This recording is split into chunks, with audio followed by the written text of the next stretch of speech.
Y News with Angelo Castro III, William Theo, and Darlene Basingan.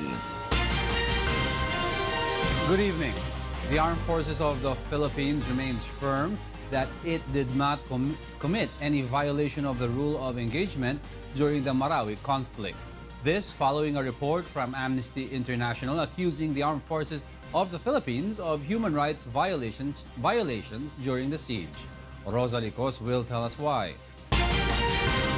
The Armed Forces of the Philippines is confident that military personnel performed their duty well in fighting for the liberation of Marawi City against the ISIS-inspired mounted terrorist group. This is the response of the AFP against the report of the Amnesty International alleging the military of violations of human rights to include looting, maltreatment of detained and fleeing civilians, and extensive bombing in the main battle area. But our commitment to the respect of human rights and the abidance by international humanitarian law cannot be overemphasized by the accomplishments of our troops in the Marawi siege. The military defended the employment of airstrikes because of grave threat, including a large number of terrorists invading Marawi. AFP nevertheless says it is willing to cooperate with any investigation and vows to penalize their personnel once proven of any violation of the rules of engagement. However, until now, no group or no individual has filed any formal complaint against them. If these are allegations, they will remain to be allegations unless there are concrete and formal reports that come our way, and we will act on it. On the isolated incidents of looting and reports of hurting captured Maute member, the AFP still investigates. The military also does not dismiss the possibility of black propaganda against the AFP because of negative reports against them. On the other hand, the military appeals to the public not to disregard their loss of 166 soldiers during the most strenuous battle against terrorism in Marawi City. So sana naman po kung ito man ay nanggagaling sa ating ilang mga kababayan na hindi natutuwa sa ating paggalaw na ito, sana naman po respetuhin nila yung memorya at yung sakripisyo ng mga nagbuwis ng buhay. Rosa Licos, UNTV News and Rescue, Malacañang. The Armed Forces of the Philippines, or AFP, is confident that government troops have totally neutralized Maute fighters in Marawi City. Lea Ilagan will tell us why. Armed Forces of the Philippines, or AFP Public Affairs Office Chief Colonel Edgar Arevalo reveals today Task Force Ranao Deputy Commander Colonel Romeo Browner's report that there are no clashes anymore in the strife-torn Marawi City. Sa ngayon, ang nakikita nila ay na-neutralize na natin lahat ng stragglers na nandyan sa Marawi. Should remnants of Maute fighters remain in Marawi, Arevalo calls on the rebels to better yield or otherwise suffer same fate as their comrades. Kadalasang ganyan na straggler, hindi nila nalalaman, maaaring nagtatago sila sa mga basement pa dyan o sa saan mang lugar na kung hindi pa nila alam exactly kung ano na nangyayari, natapos na palang bakbakan. The AFP spokesperson also confirmed the military already killed Malaysian bomb expert Amin Baku. The foreign terrorist was said to have replaced Isnilon Hapilon as the emir of ISIS in Southeast Asia. According to Arevalo, Baku had long been killed or neutralized by government troops in the main battle area. Sa ngayon, ang ating impormasyon na meron sa kanya ay kasama na siya doon sa mga napatay natin ng mga foreigners na nandoon sa main battle area. Ever since ang ating paninindigan, we do not say 100% na patay ang isang terrorist group o kung sino mang kalaban ng ating pamahalaan unless we have an empirical data, DNA result, positive identification. He notes that they are waiting for the result of the DNA sample they submitted to the Philippine National Police or PNP Crime Laboratory on the identity of the cadavers found in Marawi City. Lea Ilagan, UNTV News and Rescue, Camp Aguinaldo. The Department of Social Welfare and Development believes sustainable livelihood programs will help regain the dignity of Marawi residents. Leslie Longbowen will tell us why. Apart from houses and livelihood, residents of Marawi also lost their dignity after the war in the city. This, according to Department of Social Welfare and Development Officer in Charge Emmanuel Leco. He says the residents in the city lost their opportunity to perform their duties to their families because of the crisis. For this reason, DSWD is focused on developing sustainable livelihood programs that will fit the situation in Marawi. Kino-customize namin ito para magkaroon ng livelihood activities na sila mismo ang gumagawa, sila mismo ang nagpapatupad, sila mismo ang magpapatakbo nung kanilang mga maliliit na negosyo.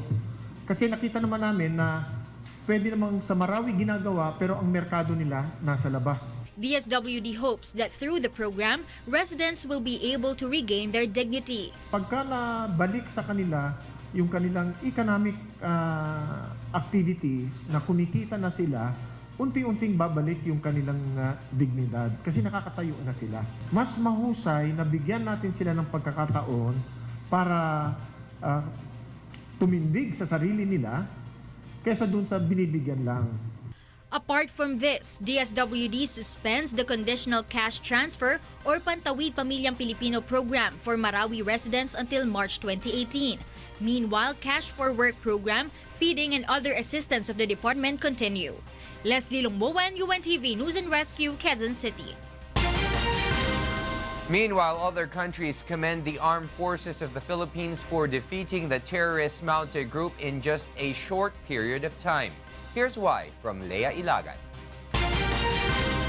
Other countries like Australia salute the capability of the Philippine military and police for successfully winning the battle in Marawi City.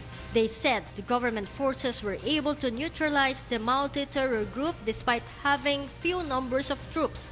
According to Armed Forces of the Philippines, or AFP Public Affairs Office Chief Colonel Edgar Arevalo, representatives of the Australian government held a briefing with the Philippine military to determine how the Filipino troops were able to win the war. In fact, Arevalo notes Australia also requested for a counter-terrorism drill last week between the Australian Defence Force and soldiers of the AFP. Natutuwa tayo, siyempre, sapagkat ito ay pagpapakita lamang na kinikilala ang ating efforts na ginawa sa Marawi, ang tagumpay natin sa Marawi, sa ginawang counter-terrorism operations natin sa Marawi. Defense Secretary Delfin Lorenzana confirmed that other countries are seeking to observe and participate in the shoulder-to-shoulder exercises of the Philippines and the United States. And we now have England is already observing that. Singapore also, we have the Singa before. They would like also to participate, I think. But we'll have to sit down at the table and craft the necessary document to allow their troops to stay in the Philippines. In line with this, the defense chief expressed gratitude to countries that commend the capability of Filipino soldiers and policemen. And that will drive the soldiers, military and the police to do more good for the country. The Marawi City siege lasted for 154 days. The battle ended faster than the war in Iraq, which lasted for several years. Leah Ilagan, UNTV, News and Rescue Camp Aguinaldo. The previous maintenance provider of the Metro Rail Transit, or MRT, asserts they should not be linked in the latest mishap in the operations of the train. Here's why from Joanne Nano. We deny the sabotage accusation, madaling mag-akusa again dahil wala na kaming access doon. Since terminate yung kontrata, everything is under DOTR management. The operations, maintenance, and security. This has been the statement of Attorney Maricris Pahate of the Busan Universal Rails Incorporated, or BURI, after a Metro Rail Transit or MRT official raised the possibility of sabotage in the latest mishap in the operation of MRT yesterday. It can be recalled one of the trains of MRT detached yesterday at around 9 in the morning between the stations of Ayala and Buendia. Based on the statement of Department of Transportation or DOTR Undersecretary for Rails Cesar Chavez, transportation officials suspect the coupler that connects the trains detached because of human intervention. BURI insists it is the DOTR supervising the maintenance of the MRT, noting it is now solely responsible for the current glitches in the operations of the trains. The company also notes they had long been informing the management of MRT about the problems in the design of the railways and trains of the MRT. The former maintenance provider claims there is an irregularity in the coupler of the trains. It explains improper inspection and maintenance of the trains might lead to its detachment. Yung connection niya, hindi siya male-female. Dapat ganun kasi yung connection eh. Male-male siya. Ganun. So madali, nireport na namin yun na madali siyang maghihiwalay, magkakalas. Lalo na kung grabe yung vibrations because of the rails. Dahil nga sira-sira na yung relays. Meanwhile, Frederick Paraino, the president and CEO of the Metro Rail Transit Corporation or MRTC, calls on the DOTR to return to them the maintenance of MRT. Paraino says they have sent several letters to the DOTR regarding the matter. However, MRTC says the DOTR has yet to reply to their request. He explains it would be easier to resolve the problems in the operations of MRT if they will be allowed to maintain it instead of hiring new maintenance provider, which he says would take longer.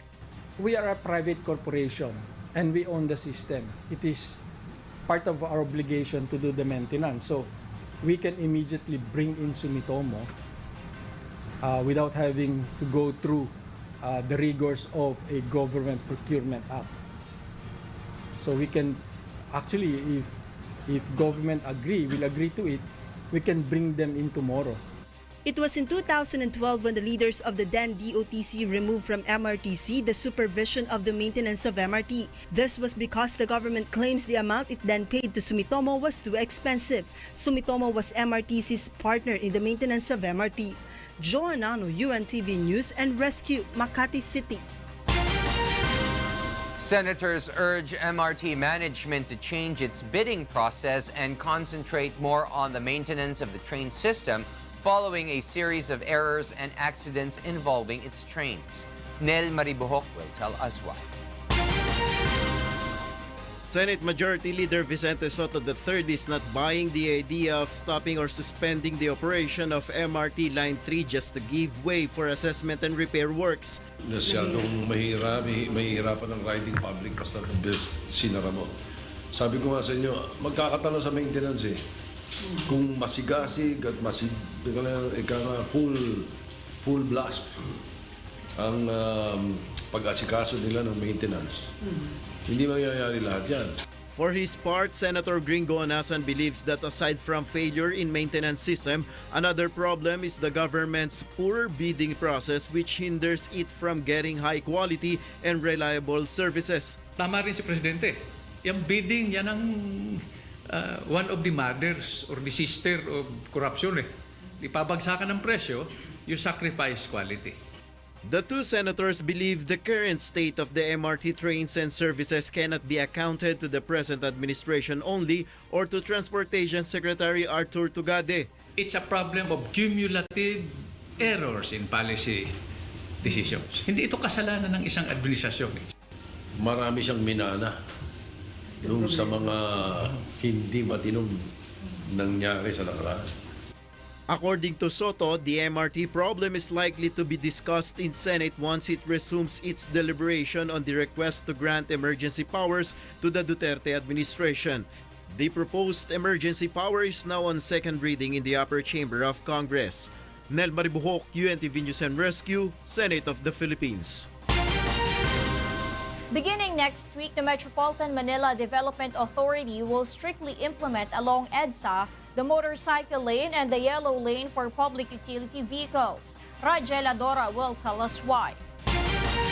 Due to the traffic congestion and series of accidents along the stretch of EDSA, the Metropolitan Manila Development Authority or MMDA will strictly implement anew the designated lanes for motorcycles and public utility vehicles or PUVs. Starting on Monday, PUVs will ply only on the yellow lane, while on Wednesday, motorcycle riders can only ply the motorcycle lane. The MMDA says violators will face penalties. Ang first offense is 500, second offense 500, third offense is still 500, but on pag fourth offense yan, pwede natin recommend sa LTO na i-revoke na yung license. Meanwhile, the MMDA will also impose fines on private vehicles overtaking on the yellow lane. When the traffic flow is heavy, motorcycles will be allowed to overtake on the left lane. Some motorcycle riders' organizations are in favor of the said policy, noting it would ensure the safety of the riders. There are more or less 15,000 riders ang nabibiktima. Pero ito po ay maliit pang figure dahil base po sa data nila, report lang ito ng almost 5% ng hospitals nationwide. Given the chance of a free road, I find myself sticking to one lane. The lane we have right now is actually okay. The second lane is fine. For Love Cheseco of the Luzon Motorcyclist Federation, MMDA's policy is good, but the agency should ensure that the said lane is exclusively for the use of motorcycle drivers. Parang ang unfair kasi na sinabi mo na nga motorcycle lane tapos meron mga ibang sasakyan pa makikigamit. Rigel Adora, UNTV News and Rescue, Philippines. The motorcycle-based ride-hailing service Angkas will end its operation in Metro Manila beginning tomorrow. Abby Santa Ines tells us why. On its letter yesterday to the Land Transportation Franchising and Regulatory Board or LTFRB, App-based transport service Angkas promised to end its operation in Metro Manila beginning tomorrow. The company initially stopped its operation in Cebu. Angkas also apologized to the public and the LTFRB. It can be noted that LTFRB launched an operation against the app-based ride-hailing service for its illegal operation. Unlike Grab and Uber, the partner drivers of Angkas use motorcycles. According to LTFRB, the use of motorcycles in transporting passengers to their destinations, like what Angkas is doing, is against the law. Akala nila legit ang Angkas from the beginning. So we cannot fault them for Angkas not disclosing everything to them. On the part of government, we need to address these displaced drivers. The end in the operation of Angkas will affect its more than 2,000 partner drivers. The LTFRB, with the help of the Department of Labor and Employment or DOLE, vows to assist the affected drivers find alternative source of income. With this, DOLE is set to conduct a job fair on the 13th of December for the partner drivers of Angkas. They will be inviting mga employers na may mga delivery services, na may mga courier services. The LTFRB reminds the drivers to bring important documents for the said job fair. The agency will continue launching operations against motorcycles being used for public transport like habal-habal. Abby Santa Ines, UNTV News and Rescue, Quezon City. Next on Y News. The Philippine National Police arrests 3 suspected Abu Sayyaf members behind the failed terror attack during the ASEAN Summit. Court stops Laguna Lake Development Authority from dismantling fish pens in Laguna Lake. And tropical cyclone warning signal number 1 raised over Palawan due to tropical depression Tino. Y News will be right back.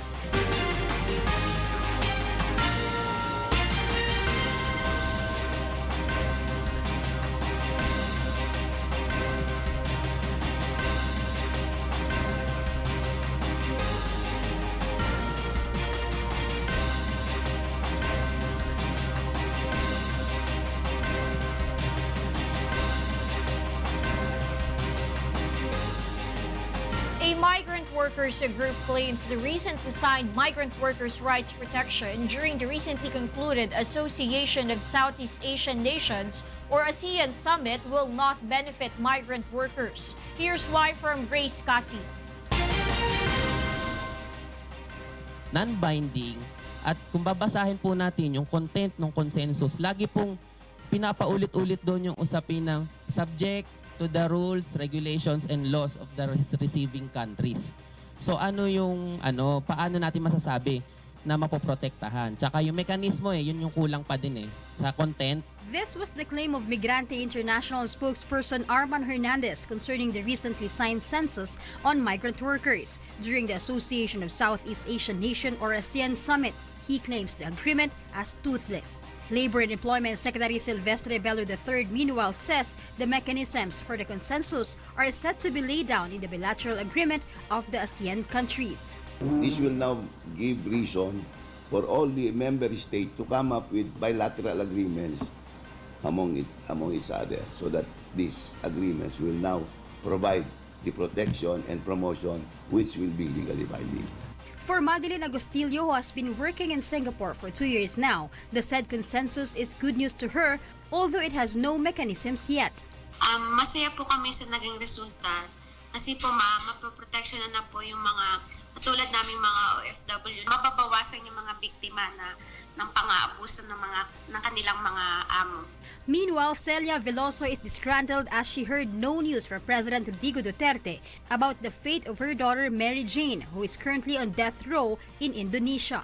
Mary Jane Veloso is sentenced to death after she was convicted in an illegal drugs case. Una, nalaman ko nga po darating si Presidente Widodo, tuwan-tuwa po ako. Dahil ang akala ko po, kausapin po ng Presidente natin si Duterte, si Presidente Widodo para kay Mary Jane. Pero ngayon po, para po napakasakit na naman dahil narinig ko na hindi malang po nabanggit si Mary Jane. Labas po yata si Mary Jane sa pinag-uusapan nila. Grace Casin, UNTV News and Rescue, Quezon City. The Philippine National Police revealed that the recently arrested suspected members of the Abu Sayyaf group in Quezon City plan to show violence during the conduct of the ASEAN Summit in the country. Monokson tells us why. The Philippine National Police or PNP reveals it arrested 3 alleged members of the Abu Sayyaf group or ASG on the 10th of November in the village of Kulyat, Tandangsora in Quezon City. The intelligence group of the PNP discovered that the said terrorists planned to conduct bombings during the conduct of the Association of Southeast Asian Nations or ASEAN Summit. The alleged terrorists were identified as 19-year-old Abdul Ghaffar Jikiri alias Abu Bakar, 19-year-old Alim Sabtalim, and 24-year-old Saddam Jafar. The arrested men are from Basilan. Obviously, being a member of the Basilan-based Abu Sayyaf group, they are connected to the ISIS. Before the suspects were arrested, the PNP monitored their posts on the social media accounts regarding their planned terror attack in Metro Manila. The police say suspects posted photos of high-powered firearms and improvised explosive devices with captions saying they would use the firearms to kill kafirs or non-Muslim believers. They also posted their alleged possible targets like malls and parks in Manila. Pictures of armed children are also posted on their social media accounts. That's part of the intelligence gathering doon sa doon sa web, no, sa internet. Part na rin ng ating intelligence gathering 'yan. Dahil marami na rin tayong nakukuhang information sa through social media also. Authorities confiscated from the suspects firearms, ammunitions, grenades, and cellular phones. The suspects had already undergone inquest proceedings in the Quezon City Prosecutor's Office. They are now facing charges of unlawful possession of firearms, illegal possession of explosives, and violation of the existing gun ban. The PNP says it still conducts monitoring as there might be other ASG members in Metro Manila. The police note the public has nothing to worry about, saying its personnel remain on a full alert status for the entire holiday season. Mon Hokson, UNTV News and Rescue, Camp Crame. The Police Regional Officer 13 and residents condemned the series of attacks by the New People's Army or NPA in various areas in the Caraga region. Abby Santa Ines will tell us why. PRO 13 spokesperson Police Chief Inspector Renel Serrano claims the rebel group is conducting attacks in Caraga region out of despair. Naghatag kini og hadlok sa atong mga katawhan. Now, ang gipasiguro lang sa kadumalaan sa PRO 13 nga safety paghapon ang atong mga katawhan nga mobiyahe sa pagkakaron. It can be noted the armed rebel group abducted 2 policemen in Placer, Surigao del Norte. On Tuesday at around 10 in the morning, the rebels burned 2 cargo trucks going to Butuan in Barangay Cayugo in the city of Habonga, Agusan del Norte. On the same day, members of the NPA harassed the individuals at the patrol base of the Regional Public Safety Battalion, 2nd Company, in Barangay Crossing in the city of Kitcharao in same province. There were no reported casualties on both sides amid the ongoing combat operations. Igo lang sila sa harassment lang. Kanang wala na sila plano bang mo atake, mo oberan og usa ka unit nga mga patrol bases namo. Gumikan kay ang ilang pwersa huyang. This is the second time the NPA abducted policemen in Caraga region since President Rodrigo Duterte assumed office. The PNP says it is ready to prevent any further acts the rebel group might commit. Abby Centenes, UNTV News and Rescue, Philippines. The Philippine National Police or PNP will use body cameras should they be allowed again to conduct anti-illegal drugs operations. Here's why from Monokson. The Philippine National Police or PNP says it is ready to return to anti-illegal drug scene should President Rodrigo Duterte allows them to do so. According to Chief Ronald Bato de la Rosa, one of the reforms the public expect from them is the use by cops of body cameras in their operations. Pipilitin namin na ma-procure namin yung mga body camera para i-issue namin sa lahat ng aming mga anti-drug operatives para kung sila ay mag-conduct ng bypass operations, transparent tayo, makikita nyo kung ano nangyayari. Part of the PNP's budget for 2018 is the purchase of almost 14,000 body cameras. This is aside from the donation of such equipment the PNP will receive from local government units or LGUs. The said body camera would document all the operations of the PNP against illegal drugs, videos of which will also prove if a drug personality resisted arrest during a legitimate drug war operation. Meanwhile, De La Rosa cites the improper conduct of internal cleansing as the reason why the war on drugs campaign of the government has been tainted. Among the issues hounding the anti-drug war was the killing of minors by Caloocan police. Inaamin namin, hindi pa rin talaga namin totally na-cleanse yung aming ranks before we wage the war on drugs. Dapat sana na-cleanse muna namin yung aming mga ranks bago kami bumanat sa war on drugs para hindi masakyan ng mga hunyango na mga narco cops o mga ninja cops yung aming operations. Nevertheless, the PNP claims receiving fewer complaints against rogue cops. De La Rosa notes this proves that the police is ready to go back to the drug war scene. Mon Hokson, UNTV News and Rescue, Camp Crame.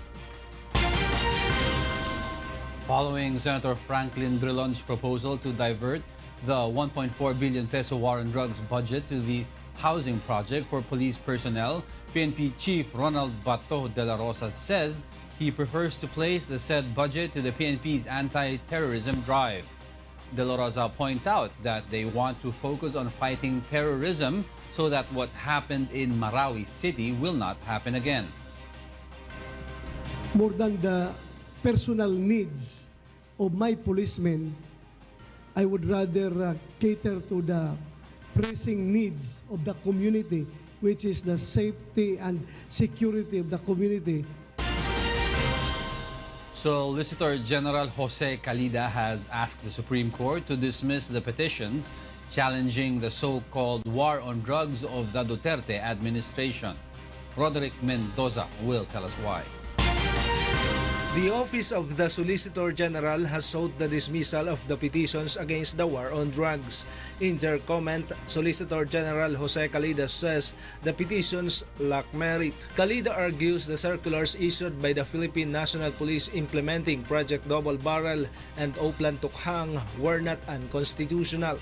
He says it is well within the authority of the chief PNP. Kalida also refuted the allegation of the Free Legal Assistance Group that said circulars direct the police to kill suspected pushers and drug personalities. He said it is wrong to presume that to neutralize means to kill drug suspects, since the PNP circulars should be deemed in harmony with the laws, such as the revised penal code, which prohibits unjustified or extra-legal killings. Even Justice Secretary Vitaliano Aguirre is not convinced that the policemen are allowed to simply kill during operations. It is only when the life of the law enforcers are in danger that they are authorized to fire back. Kalida further said the request to stop anti-drug operations of the PNP is already mooted because the President has already transferred all such operations to the Philippine Drug Enforcement Agency or PDEA. The Soljan also argued that the class suit for the writ of amparo filed by the Center for International Law is defective. For one, he says there is no proof that all the residents of 26 barangays in San Andres Bukid, Manila agree to the allegations. The petitioners differ in circumstances and therefore don't qualify for a class suit. The Supreme Court will hear the petitions in oral arguments this coming Tuesday. Roderick Mendoza, UNTV News and Rescue, Manila. Meanwhile, the Malacañang denies the employment of a so-called keyboard army of the Duterte administration. Presidential Communications Secretary Martin Andanar said President Rodrigo Duterte has millions of supporters who elected him in office and does not need online trolls. The official also wants the Freedom House to share how it gathered their data. Based on the report of the U.S. government-funded non-government organization in the Philippines, members of alleged keyboard army are tasked to amplify the impression of widespread support of the government's anti-drug war. In other news, the House Committee on Justice has invited Chief Justice Maria Lourdes Sereno to personally attend the impeachment hearing on Tuesday, November 22. The committee is set to deliberate on the complaint in order to find a probable cause against the Chief Justice. Sereno has yet to reply on whether to attend or not the congressional inquiry. Witnesses against the magistrate were also invited, which include 2 justices of the Supreme Court as claimed by the complainant, Attorney Larry Gadon. Sereno initially asked the committee to allow her lawyers to conduct the cross-examination on the witnesses, which the committee denied, saying only Sereno could cross-examine the witnesses against her. The recent decision of the Court of Appeals will have a huge impact in the operation of the Laguna Lake Development Authority against illegal fish pens in Laguna Lake. Here's why from Ray Palayo.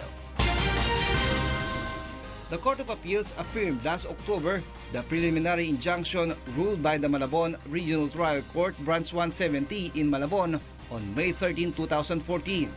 The court's decision thereby stopping Laguna Lake Development Authority's clearing operation of illegal fish pen in Laguna Lake, particularly in areas called Katakis Belt.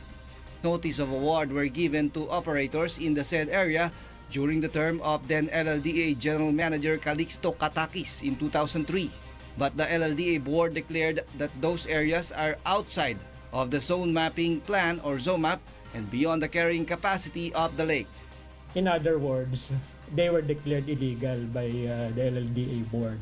LLDA already dismantled around 3,200 hectares of illegal fish pens in Laguna Lake. The clearing operation is supposed to finish by the end of this year. The agency is now drafting a new zone map and will trim the carrying capacity of the lake for fish pen to 9,200 hectares. Well, as stated by our current general manager, Joey Medina, it's a temporary setback in our efforts to clean the lake. It can be recalled that President Rodrigo Duterte mentioned his concern about the welfare of the fishermen in the lake during his first State of the Nation address in 2016. The fishermen are complaining about the loss. Talagang wala na sila kasi ang maliit na lugar, yun lang ang kanila. UNTV News and Rescue Team is now trying to get the side of fishermen operators in Katakis Belt on the issue. Ray Pilayo, UNTV News and Rescue, Quezon City. The Department of Agriculture offers an easy access to financing to small-scale shrimp farmers. Joanne Nano will tell us why. The growth in the shrimp industry is one of the topics taken up in the 11th National Shrimp Congress in Bacolod City, attended by 800 delegates from all over the country. Agriculture Secretary Manny Piñol says the department is pushing for providing shrimp growers business capital through financial loan with no collateral. This way, small-scale shrimp farmers will no longer have difficulty in looking for funds and avoid the lure of loan sharks who charge a staggering interest of up to 20%. We can come up with a democratized program on how to give small shrimp farmers access to financing. Tell us what you need, we will find the money for you. To date, Northern Mindanao is considered as the country's shrimp capital with a total production of 19,000 metric tons. In 2016, Central Visayas also reached a production of 2,000 metric tons of shrimps. In total, the country had produced of up to 55,941 metric tons of shrimp in 2016. Meanwhile, the DA also pushes for the shrimp and other seafoods exportation to Russia. Joanne Nano, UNTV News and Rescue, Philippines. The Philippine National Police this morning inspected one of the largest firecracker factories in Bulacan. Ray Pelayo will tell us why. With the forthcoming holiday season, the Philippine National Police Civil Security Group launched an inspection in one of the largest firecracker factories in Bulacan. Here, the PNP CSG examined whether the factory follows the right processes in firecracker production. Police Director Police Chief Superintendent Federico Dulay Jr. says it is vital to ensure that all firecracker companies follow safety requirements, which is also for the welfare of their workers. May mga bagay-bagay na kailangan isolated. Well, number one is negligence. So if you have, that's why there are so many do's and don'ts who will violate rules. Well, ang kapalit niyan is buhay. Inside the factory, all 200 workers strictly follow the rules, such as wearing of face masks and other proper gears. Smoking and bringing cell phones inside the workplace are also strictly prohibited. There are also water bags in all workstations to ensure that they have ready extinguishers in case a fire breaks out. Pag may fire kasi ito, automatic mag-dump na yan. So, ang bilis ng reaction time nito kaysa sa sprinkler. Kasabay nung kunyari, pag may flame to, doon pa lang pinapatay na yung apoy. Ang sprinkler, pag umabot ka sa taas, doon pa lang siya tipitik. The PNP did not see any violations in the said factory. It can be recalled that in November 2016, a fire broke out in a firecracker factory in Sitio Bangka in Santa Maria, Bulacan, killing 2 children. Ray Pilayo, UNTV, News and Rescue, Philippines. Coming up on Y News, 20 countries join global alliance to phase out coal in their power supply mix before 2030. Basketball fans prepare for a triple-header hard-court battle in the UNTV Cup Season 6 first elimination round on Sunday. And Japan's Chihuba Express apologized for causing inconvenience after its train departed 20 seconds earlier than scheduled. More from Y News after this break.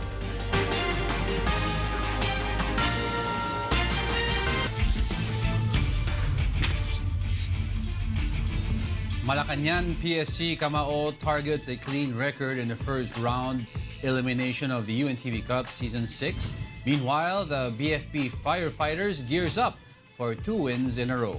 Bernard Dades will tell us why. The end of the first round elimination in the League of Public Servants is just around the corner. Thus, the Bureau of Fire Protection, or BFE Firefighters, is doubling efforts to move up in the Group A ranking. Their next step is to topple the COA Enablers, which has not won any of its 4 games as a rookie team. At 2 p.m. on Sunday, the Firefighters have just emerged from a win over 2-time champion AFP Cavaliers last Sunday, 104-97. By dominating all quarters and not letting the soldiers even come neck on neck. Sinabi ko sa mga players ko na hindi namin kakayanin yan kung magpa-practice lang kami. Kailangan namin mag-extra effort talaga. Mag-practice sila ng individual pag wala kaming practice. BFE head coach Gilbert Malabanan also revealed some keys to the impressive win. Unang-una, ang sekreto namin siguro yung depensa namin at saka yung pagiging play as a team namin. Nakita naman natin yung share ng ball namin. Alam namin yung role namin, kung sino yung shooter, kung sino yung libre. The second game at 3:30 p.m. on Sunday awaits a face-off between the Philippine Drug Enforcement Agency Drug Busters and the Ombudsman Grab Busters. And in the third game at 5 p.m., Malacañang Philippine Sports Commission Kamao will attempt to maintain its clean record against another two-time champion, Judiciary Magis. Kamao head coach Louis Gonzalez admits his side's error of starting slow. Siguro as a coach, siguro sa akin magsisimula yun eh.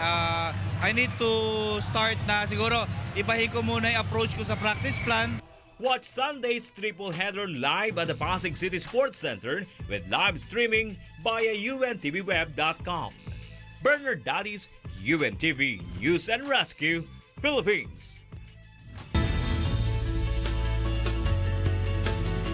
With MRT trains that suffer recurring problems such as accidents and delays nowadays, Filipino commuters may dream of trying Japan's railway system. Here's why from Nina Armilio. On Tuesday, a train on the Tokyo Area Metropolitan Intercity Railway Company's Tsukuba Express line failed to stick to its timetable. On its website, the management on the Tsukuba Express line between Tokyo and the city of Tsukuba say they sincerely apologize for the inconvenience caused. The company, in a statement, explains that the train had been scheduled to leave at 9:44:40. That's 20 seconds before 9:45 a.m. local time. However, the train left at 9:44:20, which is ahead by 20 seconds on schedule. The mistake happened because, quote, the crew did not sufficiently check the departure time and performed the departure operation, end of quote, the statement said. Train users around the world are not annoyed, but actually impressed by the news. While delays prompt apologies by Japanese train operators, it drew inevitable comparisons with rail services in other countries. It is rare for trains in Japan, which has one of the world's most reliable railways, to depart at a different time to the one scheduled. 私は20秒早く出発するのはダメだと思います。時刻表があって時間通りに動くのが決まりなので、20秒早いっていうのは乗れないお客さんもいると思うのでダメだと思います。The country's Tokaido line, which runs from Tokyo to the city of Kobe, is by far the world's busiest and carries nearly 150 million passengers a year. Nina Armilio, UNTV News and Rescue. And before we end, of course, it's a weekend. Yes, happy weekend, everyone. Happy weekend, guys. But it's nice to see Japan's problems having a train that's advanced. Yes. 20 minutes early. Yes. I wish we had that problem. I hope they improve our train system soon. Yes. No more the term kalas-kalas. Yes. Okay. All right. Those are the reasons behind the news. November 17, 2017. I'm Angelo Castro III. Reasons we deliver to you as they unfold. I am William Theo. And I'm Darlene Basingan, because we need to know. We will always ask why. Thank you for watching. Why News.